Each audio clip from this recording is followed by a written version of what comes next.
অ্যাপের মাধ্যমে তৈরি কৃত্রিম বুদ্ধিমত্তা বা আর্টিফিশিয়াল ইন্টেলিজেন্স ভিত্তিক বয়ফ্রেন্ডের সঙ্গে চ্যাটিং করছেন চীনা অনেক নারী। ক্যারেক্টার.এআই নামের বিশেষ চাইনিজ অ্যাপের মাধ্যমে এআই বয়ফ্রেন্ডের সঙ্গে সবেমাত্র নিজের ভবিষ্যৎ জীবন নিয়ে কথাবার্তা শুরু করা ইউয়ান সংবাদ মাধ্যম বিবিসিকে বলেন, আমি জানি এটা সত্য নয়, কিন্তু তার নমনীয় ব্যবহার এবং আমার বিষয়ে মনোযোগ দেওয়ার ব্যাপারটা আমাকে সেই মানসিক শান্তি দিতে পেরেছে যা বাস্তব সম্পর্কে আমি পাইনি।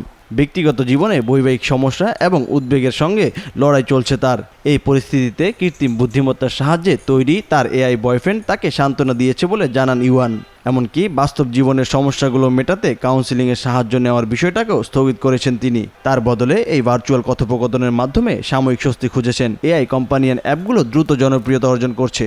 চীনের সামাজিক যোগাযোগ মাধ্যমে হিউম্যান এআই রোম্যান্স ক্রমশ একটা নতুন সংস্কৃতি হয়ে উঠেছে। এআই সঙ্গীদের এই ক্রমবর্ধমান উত্থান চীনের সামাজিক পরিবর্তনের দিকে ইঙ্গিত করে।